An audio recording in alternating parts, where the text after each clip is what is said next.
Hi guys, welcome back again. आप सभी का स्वागत है। और लास्ट टॉपिक अपन ने वाइटल साइन कंप्लीट किया था, उसमें 4-5 पार्ट मैंने अपलोड किए थे क्योंकि बड़ा टॉपिक है 20 नंबर का, तो आने के चांसेस ज़्यादातर रहते हैं, इसलिए थोड़ा लंबा करके उसको आसानी से समझाया था मैंने ताकि ढंग से समझ में आ जाए। अब अपना नेक्स्ट टॉपिक है पेशेंट चार्ट या फिर मेडिकल चार्ट। तो एक चीज़ समझना आप यहाँ से, कभी पेशेंट चार्ट का मतलब क्या हो सकता है? ऐसा चार्ट जिसके अंदर पेशेंट की पूरी इन्फॉर्मेशन हो। और किस चीज़ की इन्फॉर्मेशन होगी? वो मेडिकल से रिलेटेड होंगे, है ना। मेडिकल चार्ट इसलिए बोला इसने, मेडिकल से रिलेटेड होंगे। और मेडिकल से रिलेटेड का मतलब ये हो गया कि उसके अंदर पेशेंट की पूरी हिस्ट्री से लगा करके जो लास्ट फॉलोअप तक, जब तक पेशेंट डिस्चार्ज नहीं हो जाएगा तब तक की चीज़ें सब की सब लिखे जाएंगे उसके अंदर, नोट्स वगैरह लिखे जाएंगे। पेशेंट की कंडीशन कैसी है, पेशेंट को क्या क्या दवाई दे रहे हैं, क्या क्या अपन ने प्रोसीजर उसको ऊपर किए हैं, क्या क्या डायग्नोस्टिक टेस्ट किए हैं, एक्सरे करवाया है, सीटी करवाई है, जो भी है ना। उसके अलावा ये ब्लड टेस्ट वगैरह करवाया है, जो भी जितनी भी जांचें हैं सब, क्या क्या डायग्नोज किया है ना, उसमें आती हैं। और क्या क्या ट्रीटमेंट किया, सर्जरी वगैरह करी है, वो सब आएंगे। इसके अलावा पेशेंट की जैसे हिस्ट्री क्या रही है पुरानी, क्या क्या दिक्कत आ रही है, किस किस चीज़ से एलर्जी है, वो सब भी इसी के अंदर आएंगे।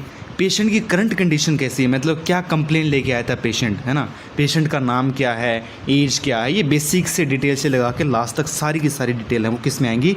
हॉस्पिटल चार्ट, मेडिकल चार्ट या हॉस्पिटल चार्ट। अच्छा सॉरी, 3 बार हो गया। Patient chart, medical chart, hospital chart, इसमें आएंगी वो सारी चीज़ें। तो बेसिकली आप मतलब समझ गए होंगे कि हॉस्पिटल चार्ट कहने का मतलब क्या है। क्योंकि ये जो वर्ड है ना, हॉस्पिटल चार्ट, ये पेशेंट चार्ट, ये कंफ्यूज कर देता है एग्जाम के अंदर कि भाई हॉस्पिटल चार्ट का मतलब क्या है। तो हॉस्पिटल चार्ट का मतलब यही है कि वो पेशेंट से रिलेटेड हिस्ट्री बता रहा अपने को, पेशेंट की पूरी डिटेल दे रहा है एक टाइप से, कहने का मतलब। तो चलिए स्टार्ट करते हैं। व्हाट्सएप पे कांटेक्ट करिए, इसके नोट्स आपको मिल जाएंगे, पूरे सिलेबस के नोट्स मिल सकते हैं या फिर पूरी बुक के नोट्स मिल सकते हैं।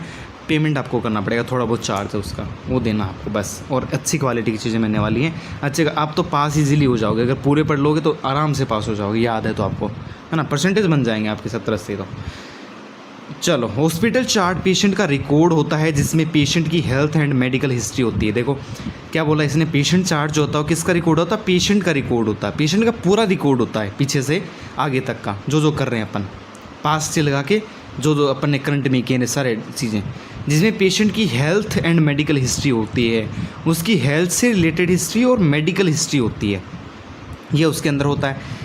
मेडिकल चार्ट पेशेंट की कंप्लीट हिस्ट्री प्रोवाइड करते हैं। तो मेडिकल चार्ट क्या करता है? पेशेंट की पूरी कंप्लीट हिस्ट्री अपने को देते हैं भाई, ये मेडिकल चार्ट का काम होता है, जो हेल्थ केयर प्रोवाइडर की हेल्प करेगा फ्यूचर डायग्नोसिस एंड ट्रीटमेंट के लिए। तो क्या करता है medical chart? Medical chart patient की पूरी हिस्ट्री दे देता है। मतलब एक डॉक्टर ने अगर देखा है पेशेंट और वो लेके जाता है कि भाई क्या क्या चीज़ें हुई हैं उसको, दूसरे डॉक्टर को दिखाता है किसी दूसरे हॉस्पिटल में जाके, तो वो इस हिस्ट्री या उस चार्ट को देख के समझ जाएगा कि डॉक्टर की क्या क्या चीज़ इसके ऊपर हो चुकी हैं और क्या क्या इसको प्रॉब्लम थी, है ना। तो वो कौन बताता है? वो मेडिकल चार्ट करता है वो काम, जो हेल्थ केयर प्रोवाइडर की हेल्प करेगा फर्दर डायग्नोसिस के लिए। भाई उस चीज़ को देख के ही तो हेल्थ केयर प्रोवाइडर, डॉक्टर है, नर्सेज स्टाफ है, वो यही कर पाए फर्दर डायग्नोसिस, मतलब आगे जो डायग्नोसिस करने हैं या ट्रीटमेंट जो करना है तो वो यूज़ कर पाएगा, उसको देख के ही तो ट्रीट कर पाएगा पेशेंट को। तो इसीलिए ये जो हॉस्पिटल चार्ट, मेडिकल चार्ट है, ये इंपॉर्टेंट होता है अपने। तो ये बेसिक इंट्रोडक्शन है, थोड़ा मैं आपको यहाँ से डिटेल में समझना जरूरी है, बाकी आगे तो नॉर्मल सी चीज़ें आने स्टार्ट हो जाएंगे। हॉस्पिटल चार्ट पेशेंट का कॉन्फिडेंशियल रिकॉर्ड होता है। कॉन्फिडेंशियल का मतलब ये होता है कि दूसरों के साथ शेयर नहीं किया जा सके, है ना, एक ही बंदे के पास रहे, वो ऐसा रिकॉर्ड होता है। वो ये रिकॉर्ड सेंसिटिव होता है भाई, क्योंकि इसमें पेशेंट की पर्सनल या प्राइवेट इन्फॉर्मेशन इंक्लूड होती हैं। तो इसने क्या बोला? कॉन्फिडेंशियल रिकॉर्ड है, सेंसिटिव है। सेंसिटिव क्यों है? क्योंकि अंदर पूरा पेशेंट का डेटा है, उसके घर परिवार का भी डेटा है, कि क्या काम करते हैं, ये पूरा डेटा उसके अंदर, इसलिए वो क्या है? प्राइवेट इन्फॉर्मेशन है उसके अंदर, इसलिए वो सेंसिटिव हो सकता है। बस इसको patient and health care provider की एक्सेस एंड व्यू कर सकते हैं। मतलब कौन कौन कर सकते हैं? तो पेशेंट देख सकता है और हेल्थ केयर प्रोवाइडर जो है वही इसको देख सकते हैं, उसके अलावा थर्ड पर्सन नहीं देख सकता, है ना, किसी अदर को नहीं दिखा सकते अपन। तो ये कॉन्फिडेंशियल रिकॉर्ड होता है, प्राइवेसी है, प्राइवेसी रखनी जरूरी है, सेंसिटिव है ये चीज़। हॉस्पिटल चार्ट या मेडिकल चार्ट में क्या क्या इंक्लूड होगा उसके बारे में बात करते हैं भाई, क्या क्या इसके अंदर होने वाला है। पेशेंट के डेमोग्राफिक्स होंगे। सबसे पहले डेमोग्राफिक्स में क्या आता है? उसका नेम आ जाएगा, उसका जेंडर आ जाएगा, उसका वेट आ जाएगा, ये सारी की सारी बेसिक इन्फॉर्मेशन को डेमोग्राफिक्स बोलते हैं। जैसे आधार का नंबर आ गया, आधार कार्ड नंबर, ये सब आते हैं उसके अंदर। पेशेंट की आईडी आ गई, हॉस्पिटल आईडी आ गई, ठीक है। पेशेंट की कंप्लेन, क्या क्या कंप्लेन कर रहा है, एंड प्रेजेंट इलनेस हिस्ट्री, भाई करंट में क्या इलनेस चल रही है, उसकी क्या बीमारी है, उसकी हिस्ट्री अपने को लेनी है, वो आ जाएगी। पास्ट मेडिकल हिस्ट्री, भाई पीछे क्या रह चुकी है हिस्ट्री, मेडिकल हिस्ट्री क्या रही है। ऑक्यूपेशन एंड फैमिली हिस्ट्री, क्या धंधा करता है, काम क्या करता है, और फैमिली की हिस्ट्री क्या है। कई बार फैमिली की हिस्ट्री इसलिए दी जाती है क्योंकि जेनेटिक कई डिजीज़ हो ना, डायबिटीज़ वगैरह जैसे, वो आजकल जेनेटिक हो गई है ना एक टाइप। आजकल तो क्या मतलब हो ही गई है, मान लो कि आप फैमिली में किसी है तो मिल ही जाती है, उसके जाते जाते हो ही जाते है लास्ट तक, या तो खान पान से हो सकता है। मोस्टली तो ऐसा हम बोलते हैं कि डायबिटीज़ है वो जेनेटिक हो गई है, ठीक है। तो इसलिए फैमिली हिस्ट्री लेने ज़रूरी है। क्यों लेनी? क्योंकि हो सकता है कोई कॉन्जेनाइटल मतलब जन्मजात हो सकता है किसी के जो फैमिली से मिला हुआ, तो इसलिए फैमिली हिस्ट्री लेनी पड़ेगी अपने को, है ना। कुछ डिजीज़ ऐसे होते हैं तो पीढ़ी दर पीढ़ी चलते रहते हैं। एलर्जी की हिस्ट्री, पेशेंट को किन किन चीज़ों से एलर्जी है उसकी हिस्ट्री लेनी है। रेडियोलॉजिकल स्टडी मतलब एक्सरे सीटी हमारा कुछ हुआ है, लेबोरेटरी जो लैब वाली ऊपर अपने MIT डिपार्टमेंट, उसकी रिपोर्ट लेनी है। And other diagnostic test result, other जो भी है बायोप्सी वगैरह हुई है, डायग्नोस्टिक जो भी हुआ है उसके अपने को टेस्ट रिजल्ट लेने हैं। तो ये सब के सब किस में आएंगे, ये अपनी इंक्लूड होगा मेडिकल चार्ट में, ये चीज़ें आती हैं। उसके अलावा देखो एक्स्ट्रा क्या आएगा, ये पेशेंट के बारे में था ना अभी, doctor, nurse and other medical professional द्वारा रिटन नोट्स, जो नोट्स ये लिखने वाले हैं, है ना, नर्स लिख रही है, डॉक्टर लिख रहे हैं, वो नोट्स भी उसी के अंदर आते हैं। Medication and treatment of disease, भाई मेडिकेशन मतलब क्या क्या गोली दवाई दी है उसको, वो चीज़ें, और ट्रीटमेंट क्या हुआ है, कौन से डिजीज़ का ट्रीट किया गया है, वो उसके अंदर लिखा जाएगा। पेशेंट की कंडीशन कैसी है उसके ऊपर नोट्स लिखेंगे, एंड प्रोग्रेस क्या है उसके ऊपर नोट्स लिखेंगे, जो कंसल्टेंट फिजिशियन, सर्जन और नर्सेज द्वारा रिटर्न होंगे। कौन लिखेगा ये नोट्स?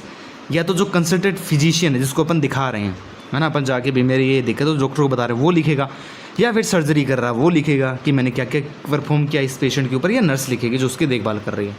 तो ये चीज़ें जो हैं ये सब के सब इसके अंदर आती हैं अपनी हॉस्पिटल चार्ट के अंदर, ओके।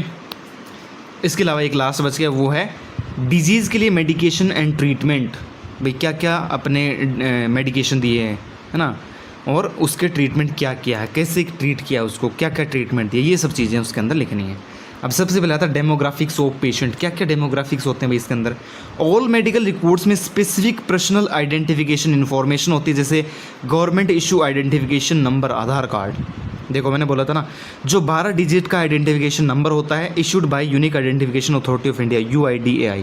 कौन इशू करता है ये बता रहा है, ये तो चलो अलग बात होगी, लेकिन अपना जो डेमोग्राफिक्स है उसके अंदर क्या होगा, अपन उसके बारे में बात करते हैं। सारे के सारे मेडिकल रिकॉर्ड के अंदर स्पेसिफिक पर्सनल आइडेंटिफिकेशन इन्फॉर्मेशन होगी, मतलब किसी पेशेंट को पहचानना है अपने को तो कोई ना कोई आइडेंटिफिकेशन नंबर तो चाहिए, तो वो आइडेंटिफिकेशन नंबर उसके ऊपर लिखी होगी, वो डेमोग्राफिक्स के अंदर आता है। जैसे गवर्नमेंट ने कोई आइडेंटिफिकेशन नंबर इशू करे हैं, जैसे पैन कार्ड भी होगा वो भी आइडेंटिफिकेशन नंबर, आधार कार्ड एक मोस्टली यूज़ करने वाली चीज़ है तो 12 डिजिट का उसने बोल दिया। पैन कार्ड भी बोल सकते हैं, कुछ भी बोल सकते हैं, 10 नंबर वाला पैन कार्ड ऐसे बोल के। इसके अलावा personal detail like name, surname, address, age, sex, contact information, देखो ये डेमोग्राफिक्स में आते हैं। मैंने बोला था ना आपको, डेमोग्राफिक्स में पर्सनल डिटेल आती है, उसका सेक्स क्या है, एज क्या है, वेट क्या है, ये सब चीज़ें उसके अंदर आती हैं अपने। उसके बाद में आता है चीफ कंप्लेंट। चीफ कंप्लेंट कौन कौन सी, पेशेंट की मुख्य कंप्लेंट, शिकायत क्या है उसके बारे में।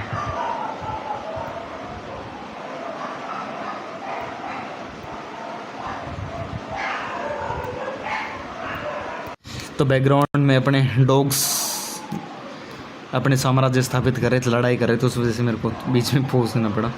वो अपने साम्राज्य की लड़ रहे हैं भाई कि हमारी ज़मीन यहाँ पे है, हम यहीं रहेंगे, इस टाइप से वो लड़ते रहते हैं। चलो चीफ कंप्लेंट के बारे में देखते हैं कि चीफ कंप्लेंट में क्या क्या होगा। पेशेंट एंड उसकी फैमिली मेम्बर द्वारा दिया गया स्टेटमेंट। अगर पेशेंट बोल नहीं पा रहा, ऐसी दिक्कत आ रही है, पेशेंट बता ही नहीं पा रहा कुछ, तो फिर कौन देगा, फैमिली मेम्बर देगा ऑब्वियसली। तो फैमिली मेम्बर द्वारा दिया गया स्टेटमेंट जो problem, condition and current illness के सिम्टम पर बेस होगा। भाई क्या क्या प्रॉब्लम आ रही है, एक तो इंसान को पेट दर्द कर रहा है, ज़्यादा तेज़ कर रहा है, छाती दर्द कर रही है, चेस्ट पेन हो रखा है ना, तो इस टाइप की प्रॉब्लम है। फिर बताएंगे कंडीशन कैसी है, कि अब चल पा रहा है, उठ पा रहा है, बैठ पा रहा है, ये कर पा रहा है, वो नहीं कर पा रहा, वो सब बताएंगे। करंट इलनेस के सिम्टम क्या क्या आ रहे हैं कि मेरे को इस वजह से ऐसी प्रॉब्लम आ रही है, मेरे को सांस लेने में तकलीफ हो रही है, मेरी छाती दर्द रही है, मेरे सांस लेने में तकलीफ हो रही है, तो ये सिम्टम है ना, ये सिम्टम आ रहे हैं उसके। उस चीज़ पर बेस्ड होगी कौन, चीफ कंप्लेंट। चीफ कंप्लेंट मतलब मुख्य शिकायत क्या है, तो ये कौन देगा, स्टेटमेंट है एक टाइप का, क्या क्या किस किस चीज़ पे बेस होती है वो बताया।